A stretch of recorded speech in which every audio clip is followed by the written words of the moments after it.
Assalamualaikum warahmatullahi wabarakatuh. Saya di sini akan menjelaskan materi tentang kesadaran dan ketaatan hukum. Kita akan menganalisis peristiwa hukum dalam konteks kesadaran dan ketaatan hukum di lingkungan keluarga, sekolah, masyarakat, serta berbangsa dan bernegara. Yang pertama, di lingkungan keluarga. Dalam keluarga, kesadaran hukum dapat diwujudkan melalui pembiasaan perilaku yang sesuai norma, seperti saling menghormati dan menghargai hak antara anggota keluarga.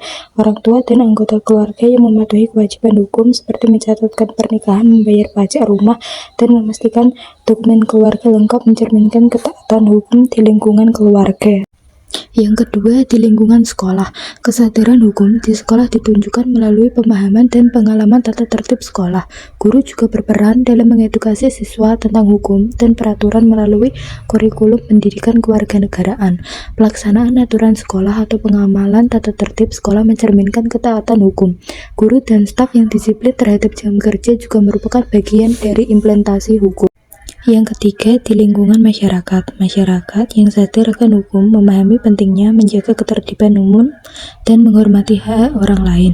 Ketaatan masyarakat dapat dilihat dari partisipasi dalam kegiatan sosial yang legal, seperti pemilu, pembayaran iuran lingkungan, dan pelaporan kejahatan kepada pihak berwenang. Yang keempat, berbangsa dan bernegara.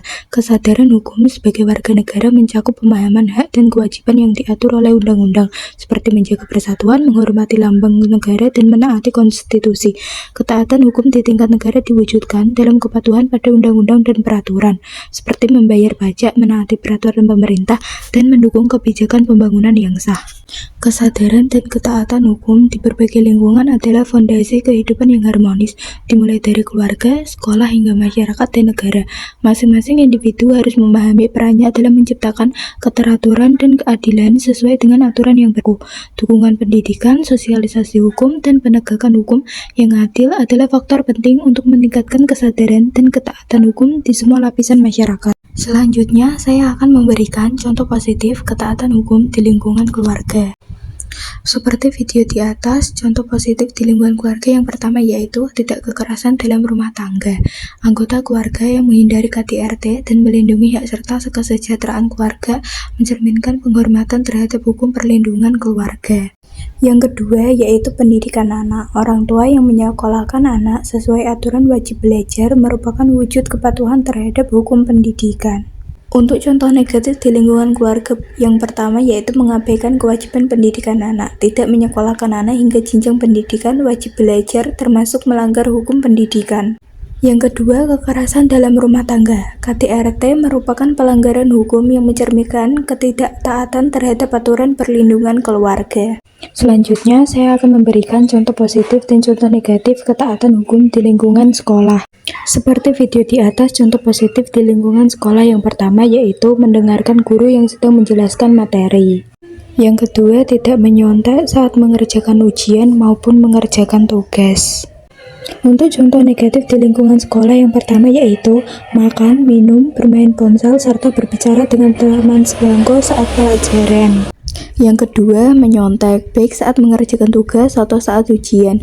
Sebaiknya kita mengerjakan sendiri, entah itu benar atau salah, yang penting itu murni hasil kita sendiri.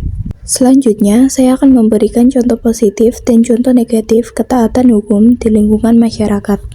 Yang pertama yaitu membuang sampah ke tempatnya, jangan membuang sampah secara sembarangan. Yang kedua, berkendara dengan tertib, misalnya memakai helm seperti aturan yang ada.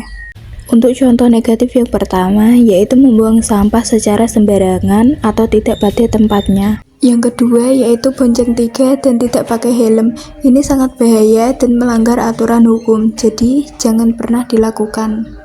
Selanjutnya, saya akan memberikan contoh positif dan contoh negatif ketaatan hukum di lingkungan berbangsa dan bernegara. Yang pertama yaitu membayar pajak. Warga negara yang membayar pajak tepat waktu membantu pemerintah menjalankan program pembangunan yang merupakan bentuk ketaatan terhadap hukum keuangan negara. Yang kedua, mengikuti pemilu. Partisipasi dalam pemilihan umum sesuai dengan jadwal dan aturan menunjukkan ketaatan terhadap sistem demokrasi negara. Untuk contoh negatif yang pertama, yaitu melanggar lalu lintas dengan bermain ponsel saat sedang mengendarai, jelas melanggar peraturan lalu lintas yang ada. Yang kedua yaitu korupsi atau penyalahgunaan wewenang. Pejabat publik atau masyarakat yang melakukan tindak pidana korupsi atau menggunakan wewenang untuk kepentingan pribadi melanggar hukum negara. Kita harus selalu menaati peraturan yang ada di berbagai lingkungan karena mempunyai manfaat tersendiri. Yang pertama yaitu menciptakan ketertiban dan keadilan. Hukum memberikan aturan yang jelas sehingga masyarakat dapat hidup dalam keteraturan. Yang kedua yaitu melindungi hak dan kebebasan individu. Hukum melindungi hak asasi manusia seperti kebebasan berpendapat, hak atas pendidikan, dan perlindungan dari kejahatan. Selain manfaat, hukum juga memiliki tujuan. Apa kalian tahu tujuan dari hukum? Kalau tidak tahu, mari simak penjelasan saya. Tujuan hukum yang pertama yaitu menciptakan ketertiban dan kepastian hukum. Hukum berfungsi untuk mengatur perilaku manusia agar tercipta ketertiban dalam masyarakat. Yang kedua, menegakkan keadilan. Hukum bertujuan memastikan setiap orang mendapatkan perlakuan yang adil tanpa diskriminasi. Yang ketiga, melindungi hak dan kebebasan individu. Hukum berfungsi melindungi hak asasi manusia. Apa kalian tahu akibat jika kita melanggar hukum? Akibat pelanggaran hukum yang pertama yaitu bagi individu. Yang pertama akan dikenakan sanksi hukum. Pelaku akan menerima konsekuensi berupa hukuman sesuai dengan jenis pelanggaran. Yang kedua, kerusakan reputasi. Pelanggaran hukum dapat merusak nama baik seseorang. Yang kedua, bagi masyarakat, yaitu yang pertama, rasa tidak aman. Pelanggaran hukum menyebabkan rasa takut atau ketidaknyamanan di masyarakat. Yang kedua, kerusakan sosial dapat memicu konflik sosial dan memperburuk antar individu atau kelompok. Yang ketiga, bagi negara, yaitu yang pertama, instabilitas. Pelanggaran hukum yang meluas dapat menyebabkan ketidakstabilan politik, ekonomi, dan sosial. Yang kedua, kerugian finansial.